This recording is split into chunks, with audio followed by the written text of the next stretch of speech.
My name is Luke Matias, and this is the Mind Body Matias series. Luke Matias for Mind Body Matias. Today's podcast is something I've learned a lot about in the last decade or so, and that is the importance of time and how I manage my own time, how I manage my daily schedule. I do a lot of talks to business networks, to personal networks, and I'm often very vocal about time being your most important asset. I'll joke often about it being your Porsche or your Maserati, but in reality, every single day, and my heart says time is your most important asset. Why? Because time gives you everything. I have spent a lot of time with my grandparents. Again, I'm fortunate enough to have had 4 grandparents for the majority of my life. I've spent a lot of time with them talking and learning from them and listening to them. And they were all in their late 80s, early 90s. And they're not talking about assets as, the Porsche or the house or the this or the that. They're talking about, if only I had more time to do something. If only I had more time with my grandchildren, with my great-grandchildren, with Faith. If only I had more time when you, Luke, come over to the UK maybe once a year, twice a year. If only I had more time, more of that. I've never heard them talk about a tangible asset. And for many years, as you do, I suppose, you just don't even consider that. You just carry on and you don't give it really the light of day because I'm playing with my toys, or I'm driving my first car, or I'm buying my first watch, and all these seemingly important things. Well, when you take a step back and become aware, they're absolutely meaningless, and they're all for other people. Time is for yourself. Time is for your own benefit, and it's for the benefit of the people you love around you. It's an asset that gets misused. Time is an asset that gets misused every single day. You look at Richard Branson, he's got 24 hours. You look at me, you've got 24 hours. You look at anyone, they've got 24 hours. How come people can seemingly do more in that 24 hours than others? It's a finite amount of time. Yes, they've got people around them and they can make judgment calls and they can get people to do things for them, but they all start at the same base. They all start with these 24 hours. I'm fascinated by the use of time. I have a number of businesses. I've got a family. I enjoy to train every day. I've got all these things that are prerequisites for my day. And I often get asked how I fit them all in. Wow, don't you ever get, how do you fit them all in your day? How do you make time for it all? I don't know what's happening on My Kitchen Rules or Master Chef or anything like that. I control everything I digest mentally, from TV or radio, or any information that goes into me is all very controlled. It's done through podcasts at certain times of day. It's done through audio books, passive listening when I'm at the gym. I have a million different methods that I control my time, rather than Channel 9 or Channel 7 or controlling my time and putting adverts in front of me when they want, when they think it's going to sell to me, taking their time, taking my time, more importantly. Time is my most valuable asset. How do I make the most of my 24 hours? I have learned and I have trialed with many different options, and as long as I am doing my daily routine most of the time, it doesn't happen every day. Sometimes life throws a curveball at you. Sometimes Faith will be awake all night and I'll need to have an extra couple of hours sleep. Sometimes things just happen and this wonderful world of life just gets in your way. But I thought I'd describe what my daily routine looks like today, and you can take out of it what you like. The major takeaway is, as I design this, the major takeaway for me is seeing that I have a structure. I have a structure for my whole life. Many people in business have business goals and business forecasts and business numbers and all these different things. They don't take it into their personal life. They don't take it into their family life. They don't take it into their Luke time. They don't plan that. They don't have the same passion for use of that time. And if you don't have the passion, if I personally don't have this planned, it just disappears. Time just fluffs away and disappears, and my kitchen rules into this, into that, into the football, into wasting time watching dancing cats. I enjoy my routine, and the more I do it, the more I keep it very close to my routine. Consistency is the key. So I wake up every day at about 4:30. I actually use a sleep cycle alarm system, so it wakes me up in a peak of while I'm awake. So I have a period of time between 4:25 and 4:45 where, if I'm in a light sleep, the little alarm on my phone, which is on airplane mode, the little alarm will just whisper sweet nothings, and it wakes me up really gently. This is a game changer. Sleep cycle on any of the smartphones. Just so you understand here, rather than having a alarm at 4:40 and all of a sudden going bam, bam, bam, instead of that, it waits until I'm maybe a little bit restless, somewhere in that cycle, somewhere in that 20-minute window. I might be in a lighter sleep, and it will just wake me up nice and delicately. I love that, because I wake up without that thud, that crash, bang, wallop that wakes my whole family up as well, and everyone's in a bad mood with me, and I'm just scared. Wakes me up nice and gently. That's the perfect start to my day. I'll jump out and I'll go straight into the spare room. I'll tiptoe across, go into the spare room, and I have a cold shower. I'll shave and I'll have a cold shower. I don't really shave too much. I'm not blessed with the most masculine gene. I'll have a cold shower. Why? Because it wakes me the hell up. 2, because I don't want to ever have a cold shower. So if the first thing I mentally do in my day, every day, is have a cold shower, I've overcome something that I don't want to do. So put it in perspective, later on in the day, if I've got a really difficult call to make with a client, or I've got to give some bad news to somebody, or whatever it might be, something I don't want to do, or I need to eat extra broccoli, whatever it is, I've already accomplished something in my day that I don't want to do.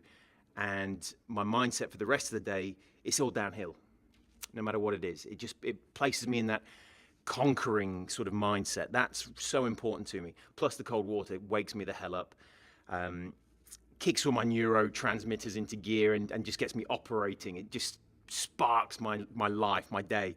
From there, I chuck my gym gear on. I'll go downstairs and make myself bulletproof coffee. I spent most of 2018 intermittent fasting, but with a bulletproof coffee. 2019, I'm growing again for a personal goal, which is another couple of bodybuilding comps. So I'll add some protein into it. Nice plant-based protein, easy to digest. So it's a really simple, high fat, high protein, high energy sort of concoction, which is just delicious. I think it's my favorite meal of the day, to be honest with you. And then I go and sit in my office and I get my journal out. My journal is an absolute key to my daily routine. It gets done every day. If I happen to miss it, it's no worries. But every day I turn a new page in my journal. I write 3 things I'm grateful for, 3 things that will make today magnificent, and 3 things that I am, my daily affirmations. That's the first mindful task I do. And when I write, the first mindful thing I do is write 3 things I'm grateful for. And when I really delve in deeply, as I've discussed in other podcasts, it just puts me in the best frame of mind. So now it's before 5 still. I've done something I don't want to do. I know I'm up before, a couple of hours before most people. I've got the beauty of darkness and silence. It's so lovely around 5 a.m. I've written down things, I've gone into my mind and written down what I'm grateful for. It might have been a conversation with my grandparents. It might have been a FaceTime with my mum and Faith the day previous. I'll write down a nice little description. It might be a million things. When I'm real about it, that's my start. That is my start to my day. After that, I'm just all on. It's 5 o'clock, and as Brian Tracy wrote in his book, Eat That Frog, there's no distractions at 5 o'clock. So I pick my hairiest task that I don't want to do again for the day, the one that might take time, that might be mundane, it might be horrible, it might be this, it might be that. I will do things that just need doing. 5 till 6. Then I've got 6 till 7 where I'll flick off emails, I'll do some nice stuff, maybe some personal stuff. Really great time. They're what I call my power hours.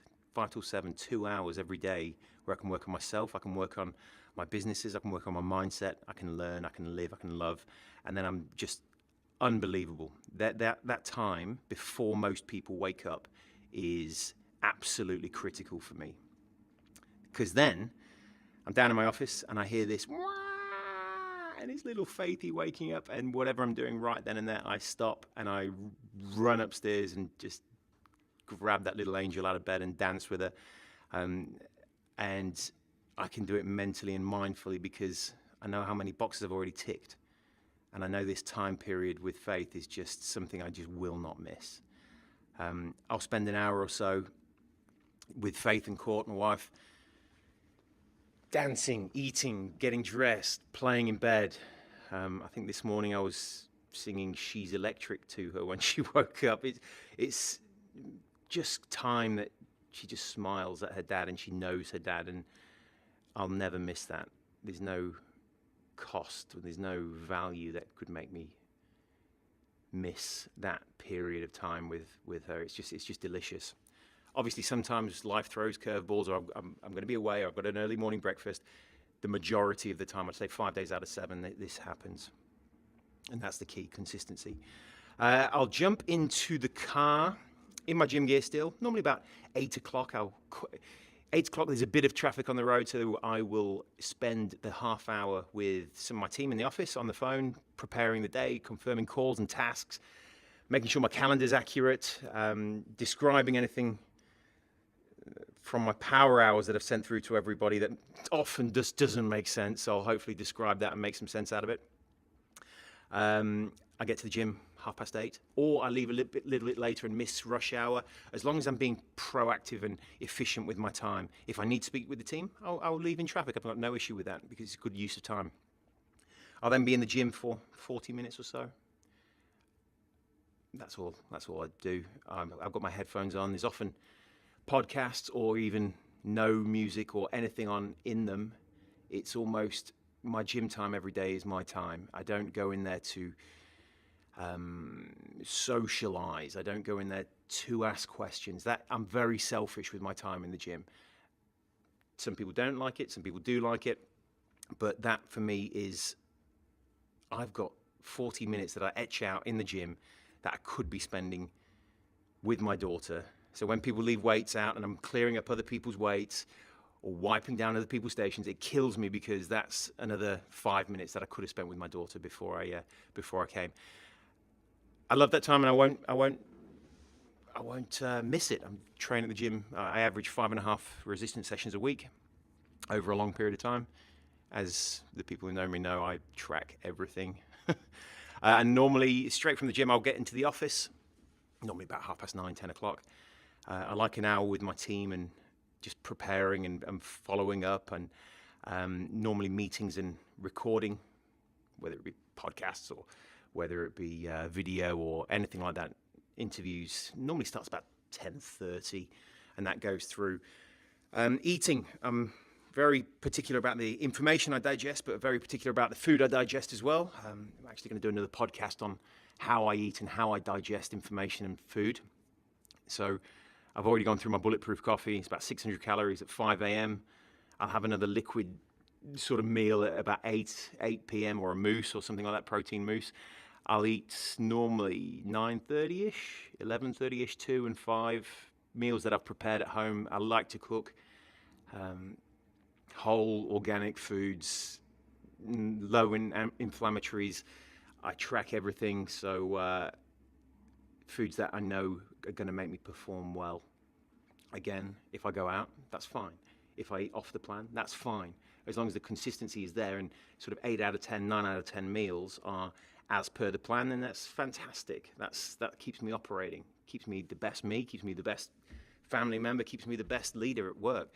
I try and hack my life. I'm always doing dual tasks. If I'm sat in traffic, I need to have booked in phone meetings, phone conferences. I have to do things that make the most of my time. I hate wasting time. I love to research. I love to make myself better. I don't go to self-help classes or anything like that. I just learn from people who I admire. I admire a lot of people, and I find new ways of learning about them, whether it be through their podcasts, through their audio books. I love to learn, and there's something I can learn every single day. And if I do that till I'm 90, I'm in a good place. I measure everything, as I've gone through a couple of times. Priorities always get measured in business, but why don't priorities get measured? I've always split my life up into three things: personal, family, business. It used to be business, family, personal. But finding a balance, I need to be strong personally and tick all those boxes personally. Not many, I'm not very selfish, but there's certain things like training and food and team time that I need to be doing to make myself solid as a personal, as Luke. If I am, then I become a better father, I become a better husband, a better friend. So that's my family. And then once these first two are set, the third one, the business, it's amazing how it just looks after itself. When I'm in a good place mentally and I'm in a good place with my family, I can lead better and I just give off a better vibe, and the people around me, it's just a fantastic place to be. When I'm not in a good place personally, it's amazing how short I can become with my family. And if I'm short with my family and I'm having arguments, guess what? It's going to follow up into my team at work. So I've identified that weakness, and it was a weakness for many years, and I try and keep it out. Sometimes it creeps back in. Life isn't all perfect, but sometimes it creeps back in. I try and be mindful about it. I try and kick it out. I try and journal about it. I write about it, make changes, get back in a good mood, get back training, get back eating well. And it's amazing how the rest falls into place. I drive home from the office around about 4:30 most days. Pre-traffic, it'll take me about 20-25 minutes. I've locked in 5 calls before I leave. They're all 5 to 7 minutes, most of my calls. I lock in 5 calls, get that finished. I'll get to the garage at home. I'll open my computer while I'm sat in the garage, flick off a few emails, confirm a few things, and then often I'll leave my laptop and mobile in the car for what I deem my unapologetically unavailable time, which is, again, Faithy, Courtney. I'll play with her, I'll chase her, the daddy monster comes out, all these beautiful things, make her smile, make her laugh. That is just unmatchable time right there. Then we'll go down and I'll cook while Faithy's messing around in the kitchen. She's 15 months at the moment, and she's just everywhere. She's just copying. She just wants to see what we're doing. Chopping veg, she wants the veg. She wants to help chop. She wants to help cook. She wants to help stir. It's so nice. And I just hope down the track that she sees how we eat and how we cook and how we live and how we spend that family time. And hopefully it'll be really well ingrained in her psyche. It's amazing how much she learns. And if we can be the good leaders and show her the beautiful parts of life, then it'll only be for her benefit. So we'll cook, we'll eat, we'll play until I get told off for playing too much, and that Faith now has to relax. I don't like it, but it happens every night. I could just play with her all night, and I'll have a bath with her. I've got a big, beautiful bath, run, all bubbles everywhere. She's almost swimming in this bath. That happens 5 days out of 7. So normally I'll shower at 4:30 in the morning. I'll shower after the gym at about 9:30. And then I have a bath with Faith. I'm the cleanest person in the world these days.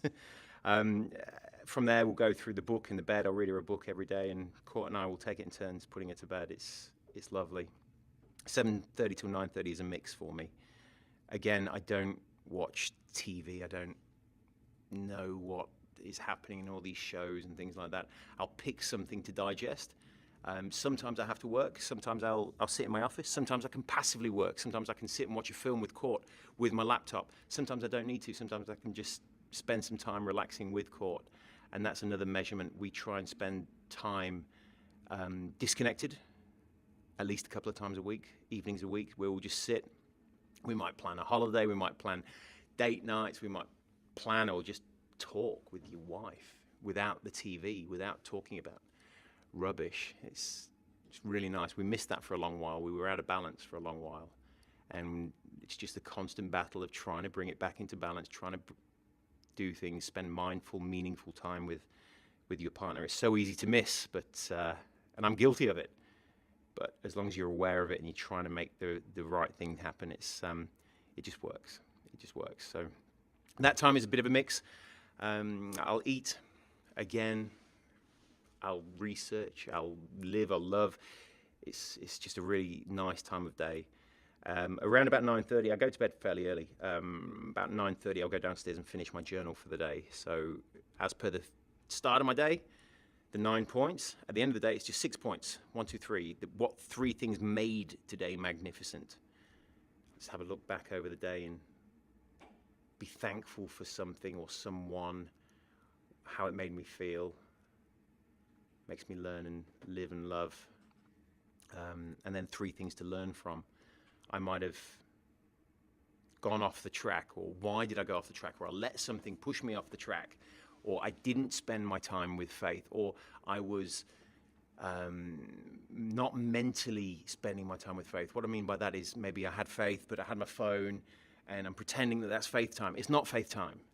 Faith time is when there's nothing else but faith. That's faith time to me.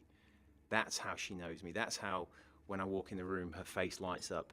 That's how it's going to stay. I'm determined of it. Faith, whole life, no matter what happens, she will know me. She will love me because of the time we spend together. It's so, so nice. When you've got that fire to do something with your time and it becomes that important, I just can't understand why time is wasted. It's so finite. It is our most prized asset.